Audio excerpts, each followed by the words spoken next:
وزیر اعظم صاحب نے کہا میں پوچھ کر بتاتا ہوں. وہ کون ہے جس سے پوچھ کر بتا رہے ہیں آپ اتنے بے بس ہیں, آپ اتنے کمزور ہیں, آپ اتنے گرے ہوئے ہیں, آپ اتنے نیچ پر آ گئے کہ کرنل سے آپ کو پوچھنا پڑ رہا ہے کہ میں آپ کی اجازت لوں کہ آپ کی لیڈر سے ملاقات ہو جائے.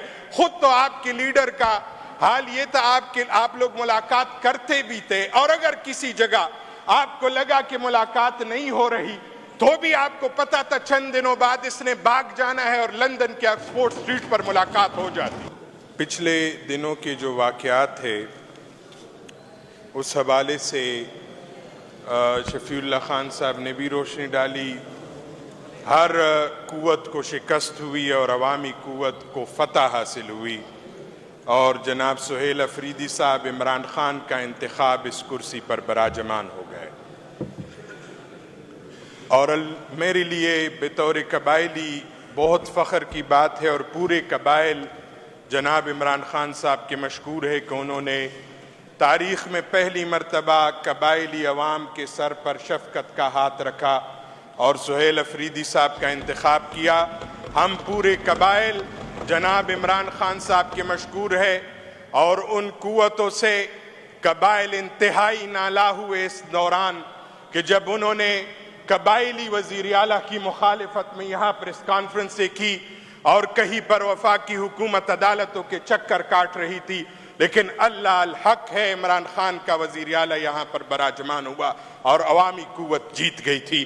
میں ایک اور گزارش کروں گا, یہ پچھلے دنوں ہم اڈیالہ جیل گئے تھے. ہر پارٹی کا یہ حق ہے کہ وہ ان کے لیڈر کا کہ وہ اپنے رہبر اور سیاسی مرشد کا ان سے گائیڈ لائن بھی لے اور ان سے ملاقات بھی کر لے. پچھلے دنوں ایک شرمناک واقعہ, یہ پچھلی دفعہ بھی اس طرح کے واقعات ہو چکے, لیکن یہ واقعہ عجیب تھا کہ ہم سب تقریباً اکثریت ایم پی ایز بمائے چیف ایگزیکٹیو اور leader of the house Adiala jail کے باہر ہمیں روک دیا گیا اور لیڈر سے ملاقات نہیں کرنے دی گئی. اس دوران وزیر اعظم سے ہمارے سی ایم صاحب کی بات ہو گئی. وزیر اعظم صاحب نے کہا میں پوچھ کر بتاتا ہوں. وہ کون ہے جس سے پوچھ کر بتا رہے ہیں آپ اتنے بے بس ہیں, آپ اتنے کمزور ہیں, آپ اتنے گرے ہوئے ہیں, آپ اتنے نیچ پر آ گئے کہ کرنل سے آپ کو پوچھنا پڑ رہا ہے کہ میں آپ کی اجازت لوں کہ آپ کی لیڈر سے ملاقات ہو جائے. خود تو آپ کے لیڈر کا حال یہ تھا آپ لوگ ملاقات کرتے بھی تھے, اور اگر کسی جگہ آپ کو لگا کہ ملاقات نہیں ہو رہی تو بھی آپ کو پتا تھا چند دنوں بعد اس نے بھاگ جانا ہے اور لندن کے آکسفورڈ اسٹریٹ پر ملاقات ہو جاتی. لندن کے برگروں میں گندے برگر کھاتے ہوئے آپ کی ملاقات ہو جاتی تھی.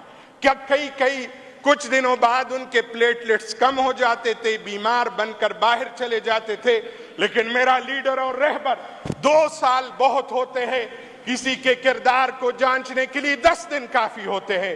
میرے لیڈر پر الزام لگایا, وہ جو الزام تھا کہ نشئی ہے نعوذ باللہ, یہ 2 دن نہیں گزار سکتا. آج 2 سال سے زائد ہو گئے, 24 گھنٹے آپ کے کیمروں کی نگرانی کر رہے ہیں. آج 2 سال سے زائد ہو گئے, آپ کے کیمرے 24 گھنٹے اس آدمی کی نگرانی کر رہے ہیں. اس آدمی کے کردار کی کوئی ایک خرابی نکال دے ہم مان لیں گے, لیکن آج تک ان کے کردار کی ایک خرابی آپ نہیں نکال سکے. یہ اس لیڈر کا, اس رہبر کا کسی کے کردار کو جانچنے کے لیے یہاں اس حد تک یہ کافی ہوتا ہے. لیکن آپ اتنے بے بس ہے کہ وزیر اعظم کی سیٹ کے بعد بھی آپ اس ایک کرنل سے اجازت کے لیے بھیک مانگ رہے ہوتے ہیں. یہی آپ کا کردار ہے. ایسی ہزاروں کرسیوں پر, ایسی ہزاروں کرسیاں پاؤں کی ٹوکر پر ہو کہ جب آپ کا یہ کردار ہو.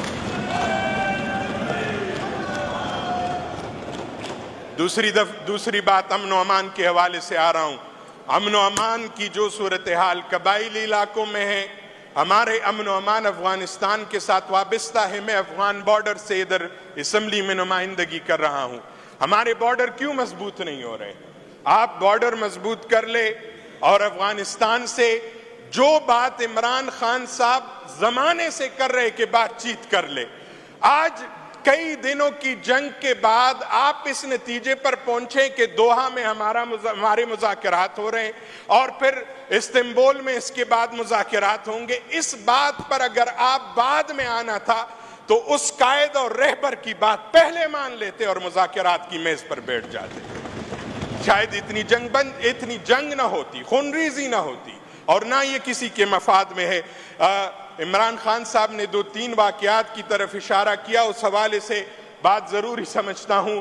یہ جو ایک تو 9 مئی کا واقعہ، اس کی جوڈیشل انکوائری مکمل کی جائے اور اس کا آرڈر دیا جائے کہ کون ملوث تھا. اس میں جتنے سی سی ٹی وی فوٹیجز ہے آپ اس کو چھپا رہے ہیں. اس کے بعد 26 نومبر کا واقعہ ہوا، ان شہداء کو تسلیم کر لے اور قوم سے معافی مانگے. اور اس کے بعد آپ کا یہ ظلم بڑھتا رہا. ریسنٹ واقعہ تحریک لبیک پر ہوا. تحریک لبیک کا مارچ تھا فلسطین کے حوالے سے احتجاج کا. اگر آپ یہ کہہ رہے کہ وہ تو معاملہ ختم ہو چکا تھا اور اس کے بعد وہ نکلے، کل بھی اور آج بھی اسرائیل نے حملے کیے فلسطین پر، آپ کس منہ سے اس کو ڈیفینڈ کر رہے ہیں؟ اور اسرائیل کی کمال یہ ہے کہ اسرائیل کی دفاع میں ہمارے پاکستانی گورنمنٹ وفاقی سطح پر بول رہی ہے اور اسرائیل کے پارلیمنٹ کو براہ راست دکھایا جا رہا ہے. یہ اسرائیل کے پارلیمنٹ کو براہ راست دکھاتے ہوئے اسی دن ٹی پی کے لوگوں پر گولہ باری کرنا اور ان کے لوگوں کو شہید کرنا.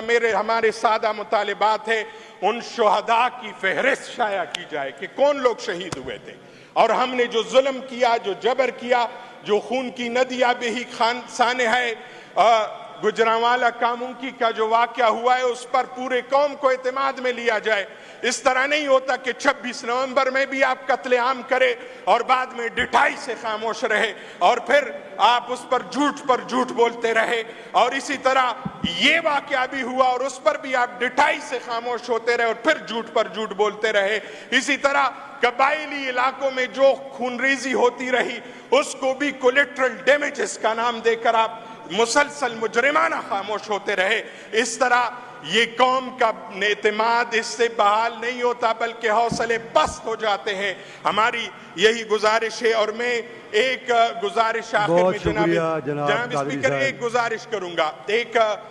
ہم نے ایک قرارداد یہاں اسمبلی سے پاس کروائی تھی نعت پاک کے حوالے سے، اور الحمدللہ اس پر میں خراج عقیدت پیش کرتا ہوں. اس کا آغاز ہو چکا ہے، لیکن حدیث پاک بیان کی جاتی ہے وہ بھی بہت بہتر ہے. سر آنکھوں پر حضور کا ذکر ہو تو یہ ہمارے لیے اعزاز بھی ہے، ہمارے سروں کے تاج بھی. یہی تخت و تاج سے بہتر حضور کا نام اور ذکر ہے.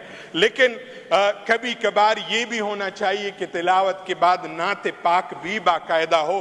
یہ کوئی میں شریعت سے باہر بات نہیں کر رہا، یہ صحابہ کا طریقہ ہے اور نعت سننا حضور علیہ السلام کی سنت ہے. یہی گزارش کرنا چاہ رہا تھا. بہت شکریہ جناب.